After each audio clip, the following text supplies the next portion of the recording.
Well, my name is David Churchill, and those of you who've been to AIIDE before have probably seen some permutation of this talk. But I host the Starcraft AI competition every year. I've been doing that since 2011. And yeah, let's get on with it. Oh, I'm from Memorial University in St. John's, Newfoundland, and a lot of people ask me where that's from. It's over there. So it is closer to London than it is to Edmonton, even though we're in the same country. So yeah, it's about half the distance, I think. So a lot of AI was used in the production of this photo, but it's the 16th year that the AIIDE competition has been running. And I did a little bit of history last night, and apparently there's one other video game competition that has something to do with frogs that has technically been running longer, but so this is the longest running competition that uses a retail video game. There you go. It might also be the only one. Okay. So also people have been asking me about like the sort of interest in RTS AI over the years. So last time AIIDE was here was in 2018. We had an AI for strategy games workshop. It was quite well attended. So if all of you magically switch to strategy game AI, we can have one of those again in the future. Some of these people are here or may have gone home already, but it's cool to see the same people coming back year after year. So just to let you know, if you're not familiar with Starcraft, it's a real-time strategy game. That's basically all you need to know. So in the tournament, we play the full game of Starcraft Brood War with Fog of War enabled. So there's no cheating allowed. And there's, all sorts of discussion that could be had around the format of the tournament. Some people like the big Super Bowl type, game at the end to decide the winner, but we're being more scientific about it. So it's just a bunch of round robins. I just play as many games as possible between each bot pairing on each map. And then at the end, there's a win percentage. So some people have suggested, do a top 8 or do a ELO or something. And my response to that is, you could do it. This is the way I'm doing it because this is the way the software works. And yeah. So the game rules, because Starcraft is crazy and sometimes, someone's a jerk and floats their command center to the top left of the map and you can't find it. So we have a 60-minute game time limit, after which there's actually an in-game score in Starcraft, if you didn't know, which has to do like units produced and stuff. So that's how we tie break those. There's a long list of glitches that you can do when you have programmatic control of the game that we don't allow. And this is sort of the honor system, or if anyone spots a replay of someone doing this stuff, then we've never had to disqualify anyone for any in-game actions so far. Bots are penalized for slow computations, though. It's a real-time strategy game, right?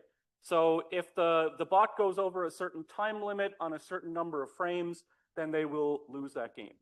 And we also have, after each round robin, all the data that you write to a specific folder is copied to a read folder that you can read on the next round. So you could say, oh, this bot rushed me the last time, maybe I should do something against that. So a lot of bots are doing some type of learning. Mostly it's like basic strategy selection. So I'll have 5 different things I can do. These things have worked in the past against this bot, so I'll do it. So it does differ dramatically from a human type of competition because these bots are playing thousands of games, so they do have time to learn, versus if it was just like a top 16 or double elimination, that you wouldn't be able to do that sort of thing. If you go here under the results and files sections, you can find everything that I'm about to say in excruciatingly more detail. And I also plan on recording a longer version of this talk when I get home, and I'll put that up on my YouTube channel with more details that I can get to, probably not in this amount of time. So a lot of people say, you're using Brood War. Why not Starcraft 2? And to anyone who knows the difference between Brood War and Starcraft 2, so thank you, Mike, for that slide. You saved me one. Is he here? Is Mike here? Oh, he didn't. Oh, there he is. They're way up there. Great. So yeah, Brood War is just a better game. And also, it's a lot of work to run a new competition, and I just don't want to do that. So this year, we had 11 competitors, 9 new submissions. That doesn't mean that they're new to the competition, but at least updated bots. I think there were 2 completely new people, And down here on the bottom is my bot that I've been submitting every year, sort of as a benchmark bot that I haven't updated in a while, and someone else from last year. If any bot wins more than 50% of their games, I re-enter them in the next year's competition. There are several bots that did really poorly, and there's no point in just bringing them over every year just to be crushed. So some of the stats from this year's competition, I have 8 physical machines that I play this on, so it's running Windows 10. The machines are like Core i5, 12th gen CPU. Like they're pretty decent machines. The tournament ran for about 9 days. We had about 19,000 games in total, 3,400 games played per bot, 340 games per bot pairing, which is 34 games per bot pairing per map. So that's a lot of statistical data on who's the best. And if you're interested in machine learning, I have more replays than you can deal with. And the way we do that is that the game can be run with the API. You can run the game as fast as you want, basically. So the game, the architecture is that it's blocking. So if you take like 3 seconds to make your move, the game screen doesn't update for 3 seconds. But if you take 1 millisecond, we can take the rest of the time off and just play games as fast as the bots can run. So at the end, I can show you just how long the games actually took to run. There's lots of data if you want. It's all on the website, but the PDF, which I'll post there, has all these links as well. Here's this. I'm kind of proud of this. I have a little server rack in my garage now that I've built over the last couple of years, and these are the machines running. The only hiccup in the tournament this year was that I had the rest of the rack and all these machines hooked up to the same UPS, which could not handle the 1,600 watts of power or so. So I woke up on the second day to find all the machines had turned off, and then I realized, oh, it's all plugged into the same thing. So I fixed that pretty easily. But luckily, somehow, this 15-year-old software still works, and I could just resume from where it left off. So that's cool. And here's a screenshot of my Java swing capabilities, at least from my time as a PhD student. Someone on Discord was mentioning, like, what from AIIDE has been carried over or developed on or, carried forward. And this is a really scuffed diagram of sort of a bot history over the years. There's a few new bots that I didn't have time to put in here because I didn't know what years they were put in. But you can see that, so this bot that was originally developed here at Alberta, surprise, me and a few other people wrote it in 2010. And then I sort of took it over by myself in 2012. And then a bunch of bots have been using that source code. But it's really cool because like one guy took mine and said, hey, that's pretty bad, I'm going to make it better. And then other people, instead of going back to the bad one, took his better one and go from there. So there's like a nice family tree that I'd like to clean up at some point. So I'll talk about the results. I'm going a little quick because I'd rather get to more questions than just give you more information. This is the winning percentage over time graph, just to give you an idea of, how many rounds does it really take to decide the winner? And so probably around like 75 rounds of the 340 that we played, the winner had been decided. But second and third place ended up going back and forth a few times during the competition. And down here, I have zoomed in graphs of this, so I'll show that in a little bit. But I guess drum roll, the results of this year's competition. Oh, geez. Actual drum roll. So in fifth place, we have McCrave Z for Zerg. He had another bot in a previous year's competition. And the really funny thing is that he came fifth last year. He's fifth again this year. And his winning percentage differed by less than 0.5% from last year. So we're making strides in the Starcraft competition. Then we have Microwave, differed by more than 0.5%, but also came fourth place last year. And then the big difference is in second and third place, where they were third and second place last year. I know, it's crazy. But this was actually that second and third place. I have a zoomed in graph of that. So on the Discord, where all of us Starcraft nerds hang out, they were like, oh, I passed you. And then, no, you passed me. And it came down to, like, what is this? Less than 1% in the end. So last year, we actually had a statistical tie, what I called a statistical tie, which was that like 2 wins separated 2 bots out of 3,000. So yeah. But in first place, we have Banana Brain again, dominating the competition. Congratulations. I have some details about that in the next few slides. Yeah, these are the results. I didn't show them all. I have like a screenshot of all of them, which I will discuss in a bit. But just first, people like to know who these people are who continue to enter the Starcraft competition. Believe it or not, it's not Google DeepMind. It is just software engineers who happen to love the game. So this is Johan de Jong. He's Dutch, and I guess this should have been changed to a 7.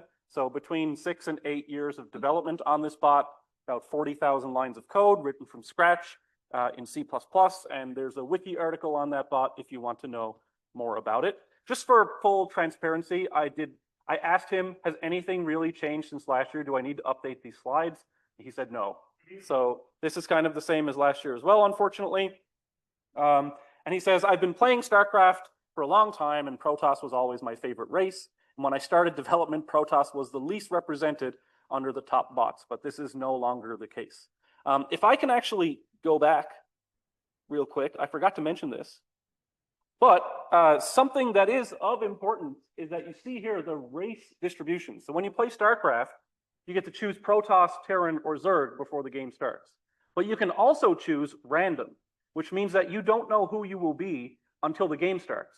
And that's actually, even though it's harder because now you have to know how to play all 3 races in the game, it's a strategic advantage if you think about it, because your opponent doesn't know what you have selected until they come scout you. And up until, so the Alberta bot has been random the whole time, but this is the first year where there was more than one random bot. So that was really cool that happened, because I think that, you know, unlike Google DeepMind's AlphaStar that could only play Protoss on certain maps, you should be able to play any race on any map if it's a true AI system, right? Sorry, I got to throw a little shade at the $10 million Starcraft bot.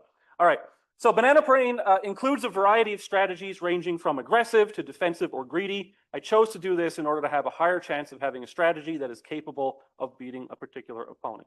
And it turns out that even though he did have this strategy selection, it's just really good and didn't really need it.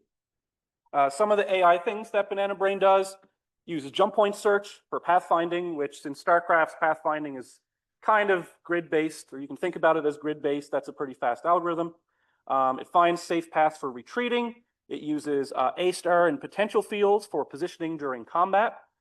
It uses learning I/O, so you know it knows what the other person did in the last round and does some learning based on that. And it uses this Brood War Easy Map, I think it's called, an API for, you know, it has Voronoi diagrams and choke point detection and stuff like that on the maps. So this is that graph of win percentage between 2nd and 3rd place.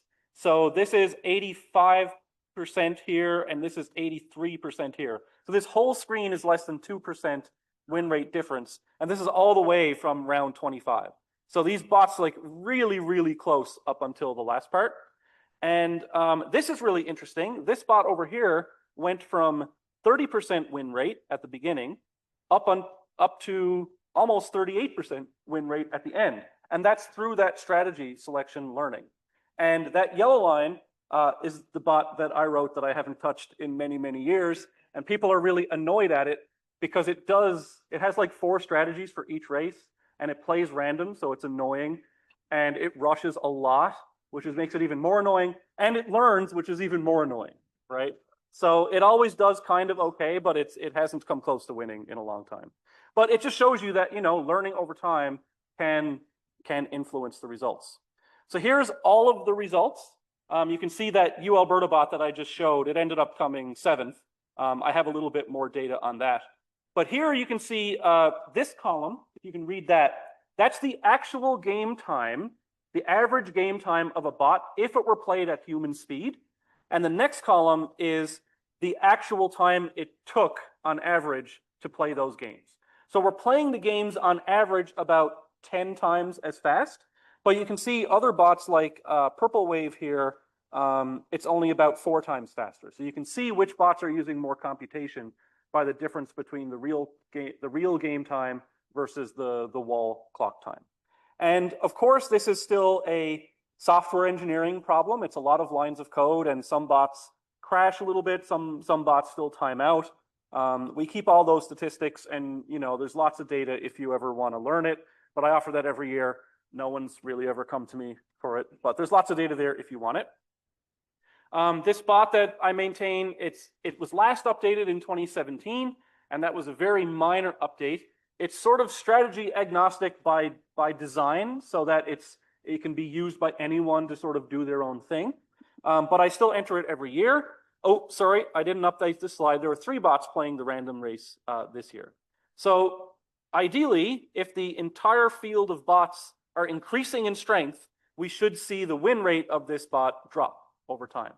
But what ends up happening is that every year, a couple of newer people come in and kind of get destroyed by the veterans. And so these stats aren't as dramatic as they are. And the win rate actually went up a little bit this year. So these are the stats. You can infer what you will about the overall strength. But from talking to the top 5 or so players in the competition, the state of it is that they're all really busy, and most of them have kids now, and no one new is really entering maybe 1 or 2 people every year. And so it's really minor updates that are like, oh, I noticed my bot is vulnerable to hydralisks, so I put in another if statement or something like this, right? So if you want to come in and demolish everyone with real AI, you're welcome to do that. Here's some frequently asked questions. How long until we beat humans? I have no idea. Jonathan Schaefer gave a good, don't predict anything is a good thing. So the strength of these bots are probably a high C or low B IC cup rating. So if that means anything to you, then you're probably the people who care about that answer. Computers cheat, they can click really fast. Yep, and they're still kind of bad. So I don't really worry about that. But all the bots are rule-based. Sure, okay, you go make one. And so yes, it's what everyone tries to do is make this sort of modular architecture where every different aspect of the game, micro, macro, econ, attacking, strategy, you can have that rule base, but if you come up with something different, then you can inject this AI system that you made that makes it a little smarter. So that's kind of the architecture that people have been using. So there's lots of different AI methods that have been used. It's not all just rule-based, but it is pretty much predominantly rule-based. But the thing is, once you get into an actual retail game and you're controlling those units, and there's the weird pathfinding that was written in 1998, it's actually kind of hard to do better than attack the closest thing to me. And that sounds bad, but go try. It's actually difficult. There's lots of search and pathfinding, potential fields. Alberta bot has a build order planner, so you can say, I want 3 tanks as fast as possible, and it'll plan that in the background. There's combat simulations. Purple Wave said he vibe coded up a combat simulator this year, which helped his bot, which is pretty cool. There are machine learned opening books, so people will look at different bots. And I see, so this year, for example, the 2 bots that were re-entered from last year, 3 of the bots had text files named those bots because they knew it was going to be the same bot. So yeah, you just squeeze out every percentage that you can. There's an argument to be made that the bot names should be randomized or something like that, but do your own competition. And there's learning done between rounds. A lot of people use UCB or epsilon greedy to choose strategies. Everyone always talks about AlphaStar. I like to give these stats. They probably spent tens of millions of dollars on that. I was a reviewer on the Nature paper, and I was like, oh, that's cool. 80,000 simultaneous agents for training. Who here has 80,000 CPUs that they just have? No? All of which that can run Starcraft 2. They had 1,200 tensor processing units. I'm sure those are really good, or at least they were at the time.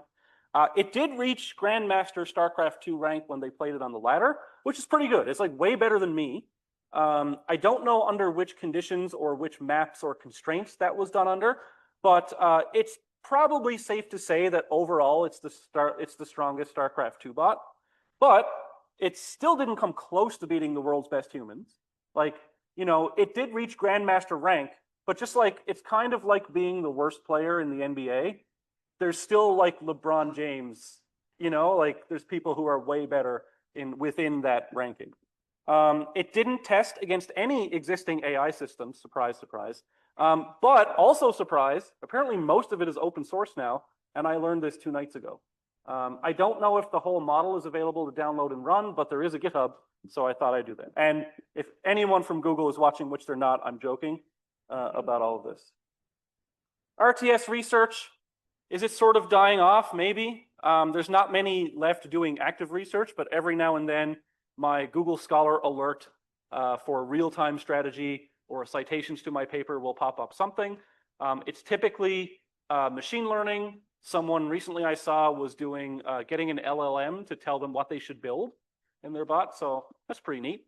AlphaStar, I think, scared a lot of people away. Imagine spending your whole PhD doing something, and then Google's like, cool, I'm going to do that and spend millions of dollars on it. I think they sort of convinced most people who aren't really into AI that the problem was solved, or at least they got their money's worth in terms of PR, right? Like, if they did that, if they convinced everyone that they did a really good job, what financial incentive do they have to keep going when they have things like AlphaFold and all these other things that could help the world more than this? You know, maybe if there's some robotic war in the future, they'll start AlphaStar back up. And yeah, and there's lots of interesting problems that remain, and my research is sort of, I really don't want to work on LLM stuff myself, so my recent grant application talked about, well, what if we wanted to do this on like one CPU or with only this much memory, right? So that's my excuse. If you do want to play against these bots, you absolutely can. And because of Schnail, the Starcraft and the human AI ladder, you can do that. You can just go download it. It has the bots. It's not a one-click solution. It's like a 3-click solution. So you can download that. And there is a video, if you know anything about Starcraft, Artosis, who's a very famous esports commentator, played against some of the bots and had some, oh, that's really cool. It did that well. And oh my God, who programmed this? They shouldn't have graduated. You know, lots of ups and downs in those matches, but it's pretty entertaining if you want to go see it. Why not go make your own bot? You know? What will your excuse be to not make a bot? I mean, who doesn't want to write 40,000 lines of code in a dying segment of the research field? So yeah, lots of time for questions. Thank you.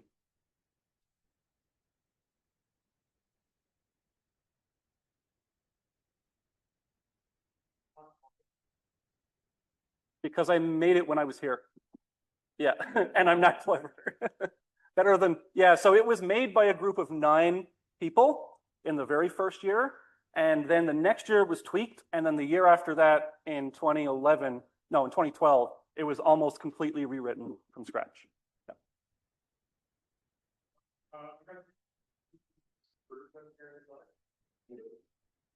No, just the people who like Terran.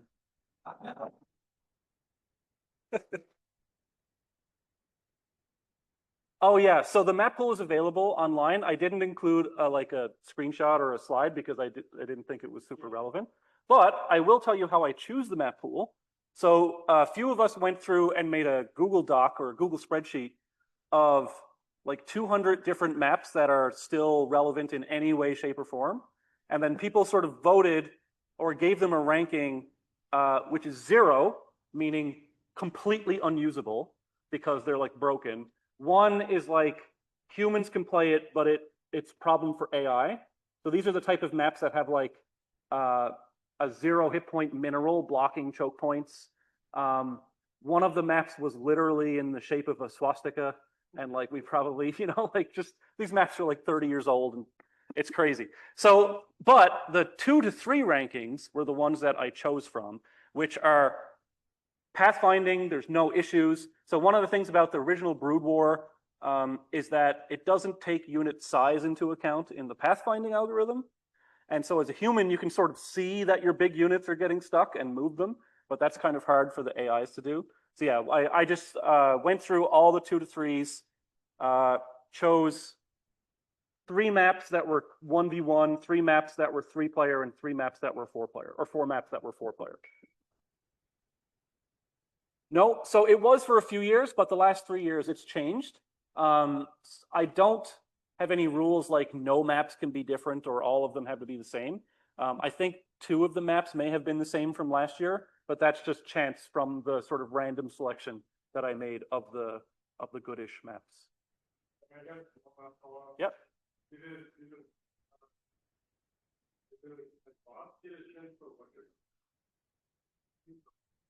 So the bots know the name of the map file, and you can do whatever you want with literal decades leading up to this, analyzing those maps.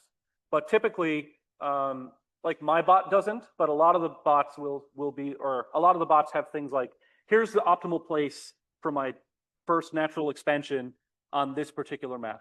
And they don't want to rely on sort of dynamic real-time analysis of that. They want to know, okay, I'm placing a cannon here because this pro player says that's where you should place that cannon. So there are bots that go to that level where they hard code like specific placements or specific strategies on a per map basis.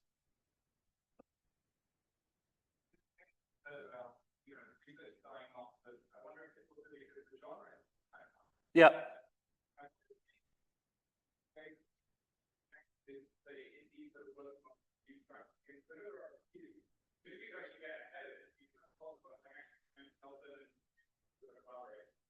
Yeah, so I actually spoke to the person who was doing the AI on Stormgate, and they had some really cool ideas.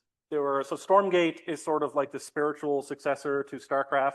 A lot of the people who worked on Starcraft and Command and Conquer worked on this game, and it sort of, I think it launched and maybe didn't live up to their financial hopes, and people, blamed this on that because the game was pretty good.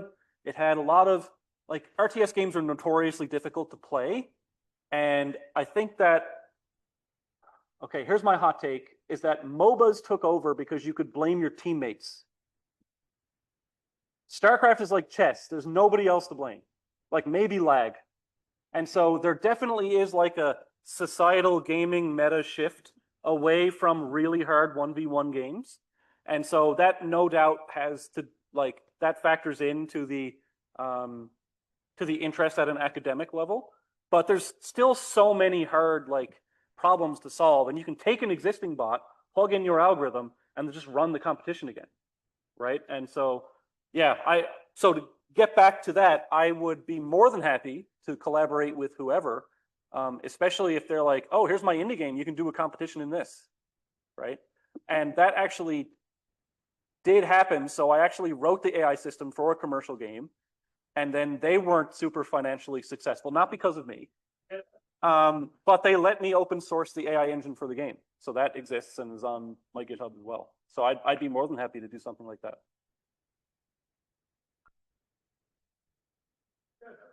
Curious about maybe evidence of the research talent here. It feels like it's like a system set of talent or like a integration of a bunch of AI sort of talent. And would you agree, or like how, like you have that list of a bunch of plots, like, but it feels like there's something about like how do you orchestrate all those together? Yeah, I mean, to be honest, right now it's the same 6 or 7 people for the last 3 or 4 years making incremental improvements either through new AI techniques or software architecture upgrades or identifying mistakes in their bot. And so ideally what this would be is like a really cool way to show off new AI techniques. And so like one year when RTS AI was super hot, and like one year we had a bot from Facebook enter the competition, unfortunately, due to an unrealized bug in their bot, they ended up not doing well and probably didn't enter again because of that. Samsung entered a bot into the competition.